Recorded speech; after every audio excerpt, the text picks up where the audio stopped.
Mashariki ya Kati bado hali ni tete. Wapo viongozi wanaotoka sehemu moja kwenda sehemu nyingine kunusuru maisha yao, lakini wapo raia wanaotoka mataifa mbalimbali waliokwenda kwa ajili ya shughuli za kibiashara, lakini mpaka hivi sasa tathmini ya maisha yao haijulikani watatoka lini, kulingana na hali halisi ya usafiri kusitishwa kwa muda. Wapo waandishi wa habari kadhaa wanaoripoti matukio haya, nikiwemo na mimi, kwa namna ambavyo wanaona inafaa na taaluma inavyowaongoza. Lakini bila shaka tunamfahamu huyu. Anasema aliuawa si ng'ombe wala mbuzi, aliuawa ni binadamu. Jina lake halisi anaitwa Kelvin Raphael, maarufu kama Zungu, mmoja wa wanahabari vijana waliojipambanua kwa ajili ya kuzungumza siasa, hususan masuala ya geopolitics. Hakuanza leo, ni muda mrefu.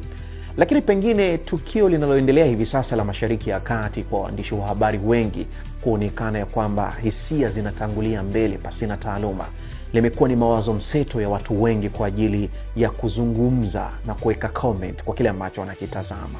Binafsi nimepata nafasi ya kumuuliza Zungu ama Kelvin Raphael, yeye ana mtazamo gani na maoni gani ya mawazo mseto ya watu mbalimbali ambao kimsingi wanazungumza, pengine hisia zake ndio ziko mbele zaidi kuliko taaluma kwa kile ambacho anakitazama ama anakizungumza kwa yale ambayo yanaendelea Mashariki ya Kati, na haya ndio majibu yake.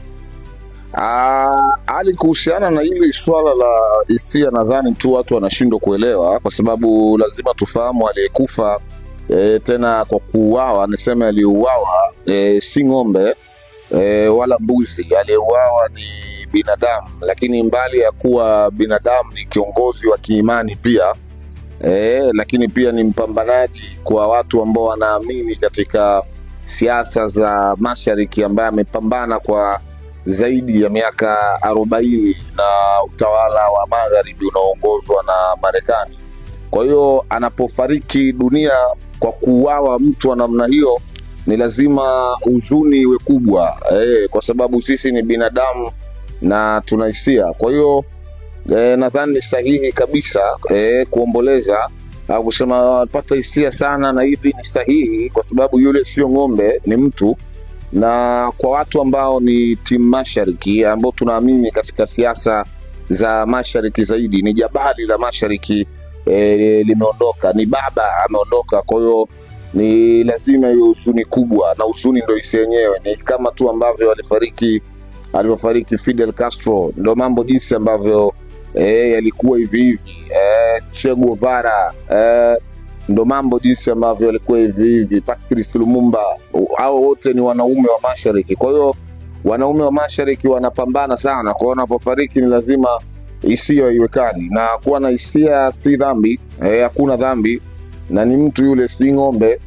Pamoja na kwamba Kelvin Raphael maarufu Zungu ameeleza alichokieleza, tumeshuhudia waandishi wengine kadhaa wa habari na wao wakitoa mawazo yao mseto ya kwamba hili ni hili na hili ni hili.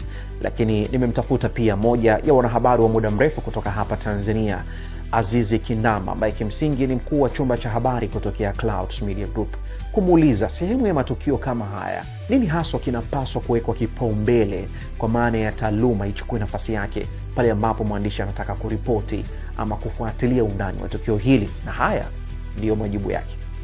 Bwana, tasnia ya habari ni tasnia ambayo kazi yake kubwa ni kwa sisi ambao tupo kwenye tasnia kukusanya, kutafuta, kuchakata taarifa mbalimbali na kisha kuzipeleka kwa walaji ambao wanatufuatilia katika platform mbalimbali. Anaweza kawa anatufuatilia kupitia mitandao ya kijamii, anaweza kawa anatufuatilia kupitia television, ama anaweza kutufuatilia kupitia redio kwa maana kutusikiliza, ama kwenye vyanzo mbalimbali ambavyo vinahusika na upatikanaji wa taarifa mbalimbali. Sasa sisi ambao tupo kwenye tasnia ya habari, lengo letu kubwa ama jukumu letu kubwa sasa ni kuhakikisha kwamba zile taarifa tunazitoa katika misingi ama zile kanuni za kimsingi kabisa za utafutaji na upelekaji wa taarifa kwa walaji, pasipo kuzingatia maslahi yako binafsi ama pasipo kuzingatia vipaumbele vyako. Yani wewe pengine umechagua upande, umefanya kitu fulani, ama pengine wewe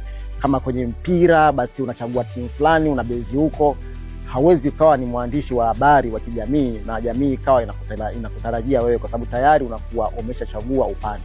Kwa mfano, kwenye sasa hivi swala kubwa linaloendelea la Mashariki ya Kati, mgogoro kati ya taifa la Iran pamoja na Israeli, Marekani pia akiingia pale kati, waandishi wengi ambao tunawaona sasa hivi wamechagua pande. Wapo waandishi ambao wanaripoti taarifa za upande wa Marekani na Israel, lakini pia wapo waandishi ambao wamebase upande wa taifa la Iran. Ukirudi katika misingi ya uandishi, hii haitakiwi kuwa hivyo, kwa sababu tunawagawa hawa watu ambao ni walaji wa taarifa zetu. Wapo watu ambao wanataka kusikiliza pande zote mbili, usahihi wa taarifa ni upi, umakini wa taarifa ni upi. Lakini sasa unapobezi katika upande mmoja, unapobezi kwa upande huu, manake unawagawa hawa wengine wasiamini taarifa zako, na wasipoamini taarifa zako, manake wanashindwa kujua sasa uelekeo wa taarifa ambazo zinakuja ni upi.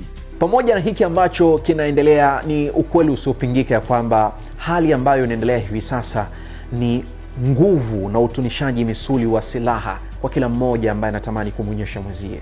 Si Marekani, si Israel, wala si Teherani kwa maana ya Iran. Na hapa Kelvin Raphael Zungu anatueleza silaha za namna gani ambazo kwa hivi sasa mara nyingi huwa zinatumika kutoka sehemu moja kwenda sehemu nyingine kwa ajili ya kila mmoja kumdhuru mwenzake.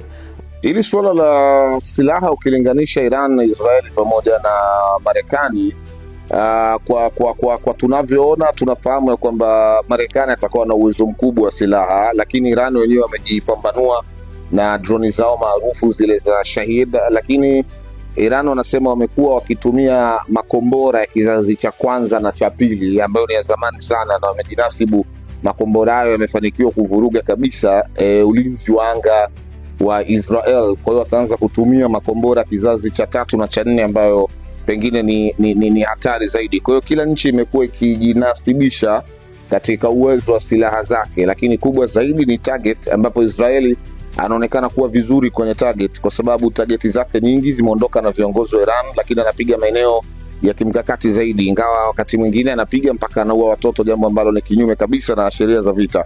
Iran amekuwa akipiga maeneo mbalimbali, lakini yeye targeti zake kubwa ni kambi mbalimbali za kijeshi ambazo ziko Mashariki ya Kati. Ndio maana umeona anapiga maeneo mbalimbali. Apigana na hizo nchi? Hapana, bali anapiga maslahi ya Marekani katika hizo nchi. Kwa hiki ambacho kinaendelea Mashariki ya Kati, ni swali la kujiuliza na kujua ya kwamba ni bora ya heri ya Musa kuliko ya Firauni, ama ukistaajabu ya Musa utayaona ya Firauni. Ni msemo ambao unachanganya na unatafakarisha kweli kweli kujua mwisho wake ni yapi, lakini athari si kwa Iran, si kwa Israel, si kwa Marekani peke yake. Hii ni athari kwa dunia kwa ujumla. Leo tumeshuhudia 13% ya upandaji wa bei ya mafuta kupanda, na hiyo ni kwa Tanzania. Duniani mambo ni tofauti. Endelea kusalia nami, usisahau kucomment, kushare na kunifollow. Mimi ni Ali Kashmiri. Unionapo kuna jambo, na kama utafika utaniona.